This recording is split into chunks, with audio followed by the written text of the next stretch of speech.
বিসমিল্লাহির রহমানির রহিম। আসসালামু আলাইকুম। আশা করছি যে যেখানে আছেন ভালো আছেন এবং সুস্থ আছেন।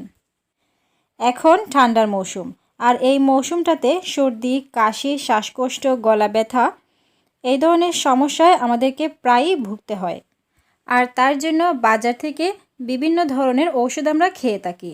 সে ওষুধটা সেবন করার সঙ্গে সঙ্গে হয়তোবা আমরা ভালো একটা রেজাল্ট পাই, কিন্তু পরবর্তীতে এইসব ওষুধ সেবনের কারণে আমাদের শরীরে বিভিন্ন ধরনের রোগের সৃষ্টি হয়।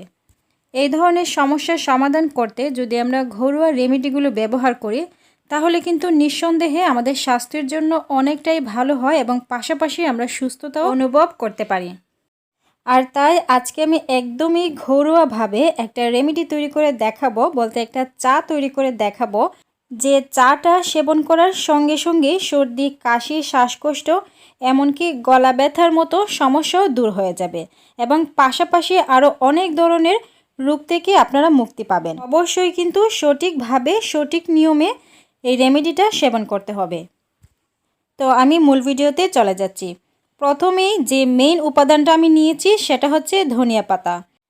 অধিকাংশ মানুষই এই ধনিয়া পাতার উপকারিতা না জেনে নিয়মিত বিভিন্ন ধরনের তরকারিতে ব্যবহার করে আসছেন। এই ধনিয়া পাতা কেনই বা আমি আজকের এই রেমেডিতে ব্যবহার করব সেটা আমি অল্প করে আপনাদেরকে বলে দিচ্ছি।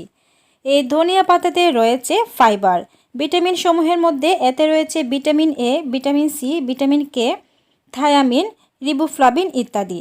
মিনারেলের মধ্যে রয়েছে manganese, iron, magnesium, phosphorus, chlorine এবং জিঙ্ক, ক্যালসিয়াম ইত্যাদি। এছাড়াও এতে প্রচুর পরিমাণে পলিফেনল রয়েছে, যা অ্যান্টিঅক্সিডেন্ট হিসেবে কাজ করে। এমনকি এটিতে কোলেস্টেরলের মাত্রা কিন্তু একদমই শূন্য। আর তাই এই পাতাটাকে কিন্তু সাধারণ পাতা হিসেবে গণ্য করলে হবে না। ধনিয়া পাতা আদিকাল থেকে কিন্তু বিভিন্ন ধরনের রোগ সারাতে ব্যবহার হয়ে আসছে। ঠান্ডাজনিত সমস্যা, বিশেষ করে সর্দি, কাশি, শ্বাসকষ্ট সমস্যা যাদের আছে, এমনকি গলা ব্যথার মতো সমস্যাও যাদের আছে, তারা কিন্তু খুবই অল্প সময়ের মধ্যেই রেহাই পেতে পারেন এই ধনিয়া পাতা সঠিকভাবে ব্যবহার করে। তো আজকের রেমেডিটা তৈরি করার জন্য আমি এখানে 1 মুঠো পরিমাণ ধনিয়া পাতা নিয়েছি, আর পাতাগুলোকে অবশ্যই ভালো করে ধুয়ে পরিষ্কার করে নিতে হবে। আমি আজকে একবার খাওয়ার উপযোগী রেমেডি তৈরি করব, আর সেই হিসেবে 1 মুঠো পরিমাণ ধনিয়া পাতা নিয়েছি। আপনারা যদি বেশি পরিমাণে করতে চান সেই হিসেবেই কিন্তু ধনিয়া পাতাগুলো নেওয়ার চেষ্টা করবেন। তো আমি এগুলোকে আলাদা করে রেখে দিচ্ছি। আমার আজকের এই রেমেডিটা শুধু যে ঠান্ডাজনিত সমস্যায় সমাধান করবে সেটা কিন্তু নয়, আরও অনেক ধরনের সমস্যা থেকে আপনারা মুক্তি পাবেন, আর সেগুলোও কিন্তু আমি অবশ্যই আমার ভিডিওতে শেয়ার করব। তো এখন আমি নিচ্ছি একটা লেবু, আর লেবুতে রয়েছে প্রচুর পরিমাণে ভিটামিন সি, এটা কিন্তু আমরা সবাই জানি। তাছাড়া এই লেবু আমাদের ঠান্ডাজনিত সমস্যার সমাধান করতে কিন্তু একদমই মহা ঔষধ হিসেবে কাজ করে। তো এখান থেকে আমি 1 টুকরো লেবু আলাদা করে নিচ্ছি। পরবর্তী যে উপাদানটা নেব সেটা হচ্ছে আদা। আদাটা থেকে আমি ছোট্ট একটা টুকরো নিয়ে নেব, আর আদাটাকে খুব ভালো করে আমি খোসা ছাড়িয়ে নিচ্ছি প্রথমে, তারপর কুচি কুচি করে কেটে নেব। আদা খেলে সর্দি, কাশির সমস্যা কিন্তু একেবারেই দূর হয়ে যায়। তাছাড়া খুশখুশি কাশি, গায়ের ব্যথা দূর করার জন্য আদার কিন্তু জরুরি। এই আদা বুকে জমে থাকা কফ বের করে আনে এবং ক্ষুধা বাড়ায়।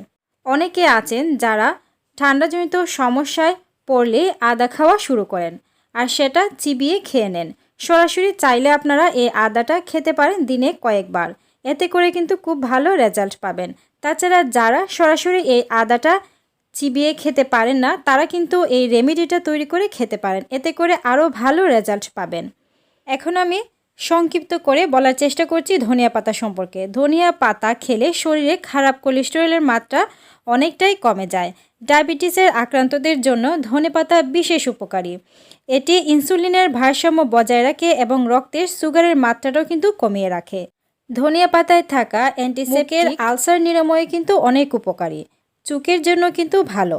তাছাড়া ধনিয়া পাতায় থাকা অ্যান্টিঅক্সিডেন্ট যেমন ক্যারোটিন, ম্যাঙ্গানিজ পাকস্থলীর ক্যান্সার প্রতিরোধে কাজ করে। এতে রয়েছে অ্যান্টি ইনফ্ল্যামেটরি উপাদান, যা বাতের ব্যথা সহ হাড় এবং জয়েন্টের ব্যথা উপশম করে। স্মৃতিশক্তি প্রখর ও মস্তিষ্কের নার্ভ সচল রাখতে সাহায্য করে কিন্তু এই ধনিয়া পাতা। তাছাড়া একজিমা, ত্বকের শুষ্ক ভাব এবং ফাঙ্গাল ইনফেকশন সারাতে সাহায্য করে এই ধনিয়া পাতা। রেমেডিটা তৈরি করার জন্য এখানে আমি পরিমাণ মতো পানি দিয়ে দিচ্ছি। আপনারা চাইলে আরও বেশি পরিমাণে কিন্তু করে নিতে পারেন। এখন দিয়ে দেব আগে থেকে কেটে রাখা ধনিয়া পাতা কুচি।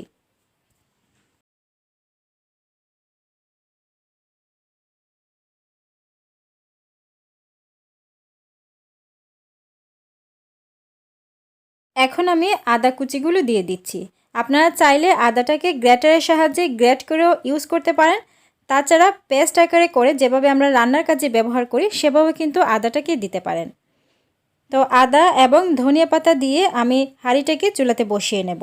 আর একদমই স্লো ফ্লেমে এটাকে আমাদেরকে জাল করতে হবে যতক্ষণ না পর্যন্ত আদার এবং ধনিয়া পাতার নির্যাস পানিতে বের হয়ে আসছে, ততক্ষণ পর্যন্ত এটা আমাদেরকে জাল করতে হবে। আর অবশ্যই চুলার হিটটা স্লো ফ্লেমে রাখতে হবে। খুব বেশি সময় রাখার প্রয়োজন নেই, 5 থেকে 6 মিনিট রাখলে কিন্তু আমাদের হয়ে যাবে। ঠান্ডাজনিত সমস্যা সমাধান করার ক্ষেত্রে যখনই আমরা কোনো ওষুধ সেবন করি, দেখবেন সঙ্গে সঙ্গে আমাদের পেটে গরম গরম একটা ভাবের সৃষ্টি হয়ে যাচ্ছে। এমনকি আমাদের পেটে গ্যাসেরও সৃষ্টি হয় এবং পাশাপাশি দেখবেন আমাদের বুক জ্বালা পোড়া বা বিভিন্ন ধরনের সমস্যার দেখা দেয়। তো এই জন্য যদি ঘরোয়াভাবে এই রেমেডিটা আপনারা তৈরি করে সেবন করতে পারেন, আপনার পেটটাও কিন্তু ভালো থাকবে, পেটে গ্যাস হওয়ার কোনো সম্ভাবনা একদমই থাকবে না এবং এতে কোনো ধরনের পার্শ্ব প্রতিক্রিয়া হওয়ারও সম্ভাবনা একদমই নেই। তো আমি এখন চুলা থেকে পানিটাকে নামিয়ে নিয়েছি আর পানিটা মোটামুটি হয়ে গেছে আর কালারটাও কিন্তু চেঞ্জ হয়ে গেছে, পানিটা কিন্তু শুকিয়ে অনেকটা কমেও গিয়েছে। তো এখন আমি ছাঁকনির সাহায্যে ছেঁকে একটা মগে নিয়ে নিচ্ছি। এখন আমি লেবুর টুকরোটা ভালো করে চিপে সবগুলো রস বের করে নিচ্ছি। আমার রেমেডিটা কিন্তু তৈরি হয়ে গেছে। এখন একটা চামচ দিয়ে ভালো করে নেড়েচেড়ে নিতে হবে। সর্দি, কাশি, শ্বাসকষ্ট এমনকি গলা ব্যথার মতো সমস্যায় যারা ভুগছেন তারা এইভাবে একটা চা তৈরি করে নেবেন আর সেই চাটা সেবন করবেন।